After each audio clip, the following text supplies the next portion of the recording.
एक अन्य प्रश्न है कि अष्टावक्र ने अहंकार को महासर्प कहा। अपने जीवन को देखने पर पता चलता है कि हमारे जीवन के सभी कार्यकलाप जीवन की क्वालिटी से ज़्यादा इसी अहम की पुष्टि करने में बीतते हैं और इसी को हम सुख भी मान लेते हैं, जबकि इसमें कहीं सुख नहीं है। कृपया कुछ कहें।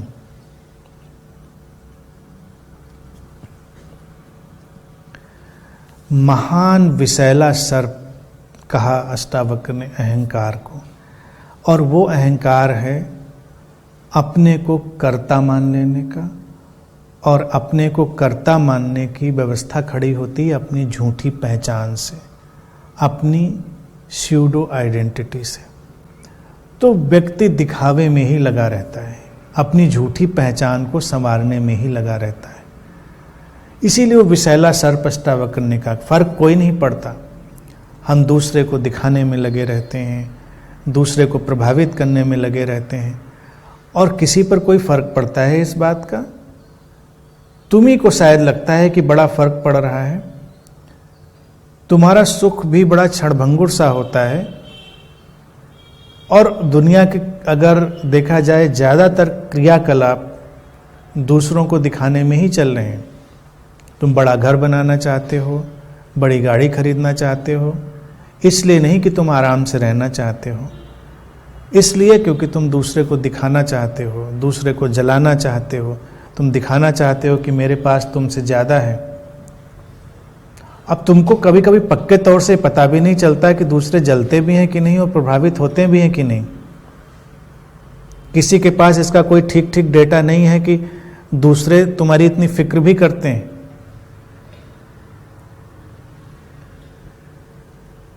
वास्तविक दृष्टि दौड़ाकर देखो तो तुम्हारे जीने मरने की ही फिक्र दूसरे नहीं करते। तुम कब सूचना बन जाओ इससे किसी पे फर्क पड़ता है? इतने लोग रोज सूचनाएं बन जाते हैं, किसी पे कोई फर्क पड़ता है? लेकिन हम दिखावे में लगे रहते हैं। एक अजीब सा इल्यूजन, एक अजीब सा भ्रम व्यक्ति के अंदर है, और वही अहंकार से आया है, क्योंकि वो झूठी पहचान।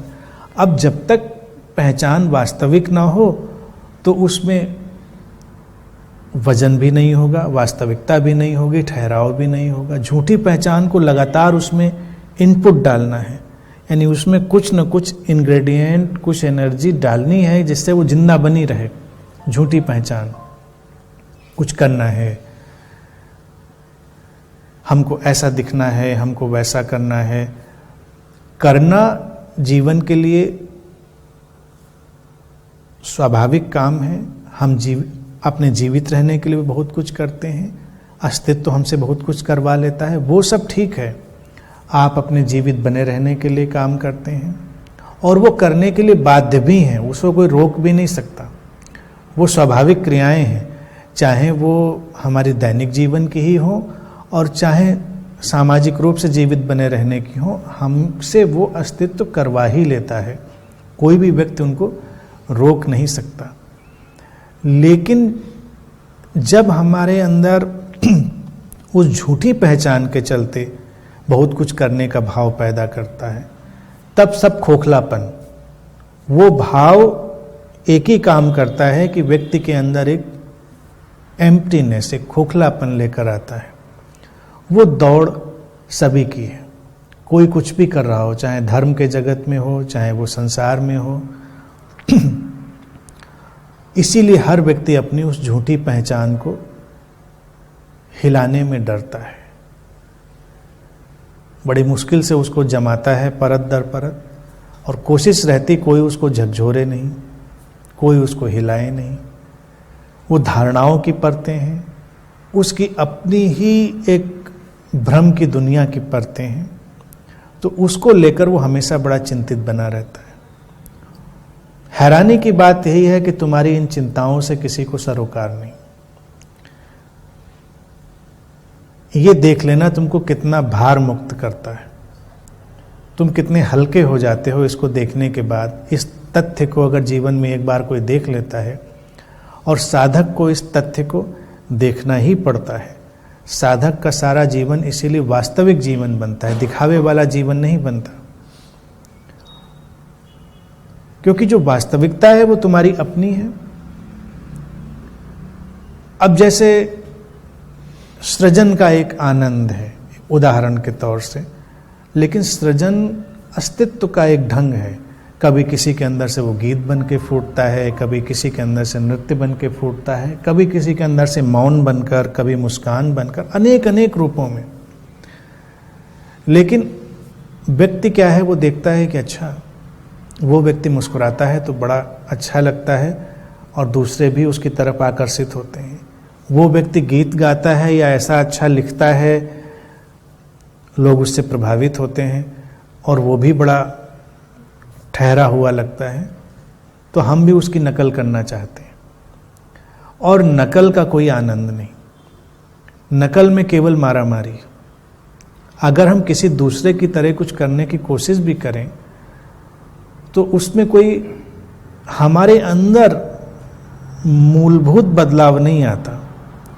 जैसे किसी के अंदर सृजन के कोई भी गुणधर्म पैदा हो सकता है, वो उसका मौलिक गुणधर्म हो सकता है, वो अपनी मौलिकता में आनंदित हो सकता है। हमें जरूरत नहीं कि हम उसके जैसे हों, हमारे अंदर वो गुणधर्म नहीं हो सकता है। अलग अलग लोग हैं, अलग अलग तरह से बोलते हैं, उनकी आवाज़ें अलग हैं, उनके रंग रूप नयन नक्श सब अलग हैं। दिखावे का चलन यह है कि सब एक जैसे होने की कोशिश में लगे, एक दूसरे के जैसे होने की कोशिश में लगे। फैशन को देखो तो वही है, उसमें भी अनुसरण। धर्म देखिए तो उसमें अनुसरण। बस लोग किसी के जैसे होने की कोशिश में लगे हैं क्योंकि उनको अपनी पहचान ही नहीं, अपना उनका कोई ढंग ही नहीं, अपने होने का कोई भाव ही नहीं। उसी लिए दिखावा पैदा होगा। संसार में भी तमाम तरह का दिखावा है और धर्म में भी दिखावा है। धर्म में अलग तरह का दिखावा है कि व्यक्ति ज़्यादा धार्मिक दिखना चाहता है। संसार में एक दिखावा है कि व्यक्ति कितना भी खोखला होता जाए उसको दिखाना पड़ता है कि बहुत मज़े में। कभी कभी लोगों की बातें सुनी, सबको लगता है कि दूसरा वाला बहुत मज़े में है और तुम सबसे दुखी हो।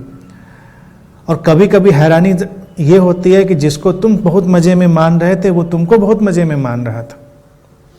अगर कभी वो सर्कल घूम के पहुँचे तो तुमको हैरानी होगी कि अरे सबके अपने अपने दुख हैं, सबके अपने अपने नर्क हैं, सब उनको छुपाकर मुस्कुराने की कोशिशों में लगे हैं, सब खाली खोखले हो गए हैं अंदर से। संसार में दिखावा यही है कि फिर भी हमको अंतिम सांस तक दिखाते रहना है कि नहीं बहुत अच्छा, सब बहुत बढ़िया, अच्छा चल रहा है। आम जुमला ही किसी से पूछो और कैसा है कि बहुत बढ़िया।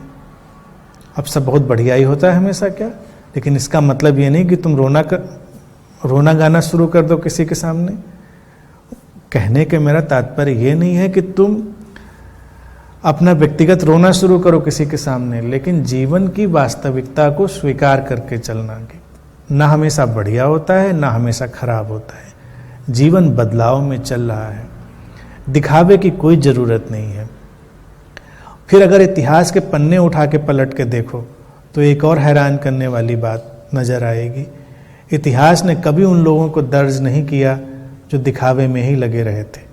इतिहास ने हमेशा उन लोगों को ही दर्ज किया है जो अपने जैसे थे, कोई दिखावा नहीं कर रहे थे, वो अपने आप में ही अलग तरह के अनूठे थे। चाहे उनको हम उस समय पागल समझते हों, झक्की समझते हों या लीक से हटके समझते हों, दिखावा नहीं कर रहे थे, वो अपने जैसे थे। इतिहास उनको संभाल लेता है, उनकी याद बनी रह जाती है। इतना फैशन का ट्रेंड आता है जाता है, तुमने पिछले साल क्या पहना था किसको याद रहता है? किसी को कुछ याद नहीं रहता। तुमने कैसे बाल कटवाए थे किसी को याद नहीं रहता। लेकिन महावीर जैसे बुद्ध पुरुषों को उनकी याद बनी रह जाती है कि वो कुछ अलग ढंग से रहते थे।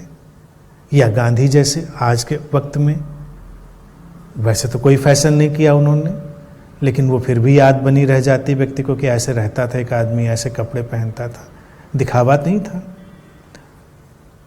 उनके पीछे कितने लोग वैसे चले, उनके पीछे कितने लोग आए जिन्होंने उनकी नकल करी, उनको आज कोई नहीं जानता। ऐसा नहीं कि नकल नहीं हुई, उनको कोई नहीं जानता। हर व्यक्ति जो आकर्षण का केंद्र बनता है, लोग उसकी नकल शुरू कर देते हैं। यही होता है व्यक्ति का खोखलापन, कि जब वो लगता है कि बस ऐसा ही मुझको होना है। एक वास्तविक गुरु, एक बुद्ध जो प्रयास करता है, उसका एक प्रयास यही होता है कि लोग सब अपने जैसे हो जाएं, और उसकी सफलता यही होती है कि जब लोग उसके पास आएं तो अपने जैसे हों, ना कि उसके जैसे। और जहां पर उसके जैसे ही लोग मिल जाएं तो समझना चाहिए कि ये एक भेड़ चाल है, यहां किसी को कुछ पता नहीं। और अगर गुरु भी रस ले रहा हो अपना जैसा बनाने में, तब तो वो फिर मूढ़ व्यक्ति ही हो सकता है, गुरु तो नहीं हो सकता। क्यों बनाएगा अपने जैसा? उसको कोई फौज थोड़े तैयार करनी है एक ही जैसी वर्दी पहना के सबको, आर्मी थोड़ी बनानी है उसको। हर आदमी अपनी अपनी तरह से खिले, अपनी अपनी निजता में, अपने अपने अनूठेपन में। वो व्यक्ति भी अपने अनूठेपन में। तो जिसको अपने अनूठेपन का स्वाद एक बार आया, वो दिखावा क्यों करेगा? दिखावा उससे संभव नहीं। फिर हो सकता है वो किसी भी तरह से अपना जीवन जिए, लेकिन दिखावा नहीं होगा। और वही सबसे बड़ी शांति।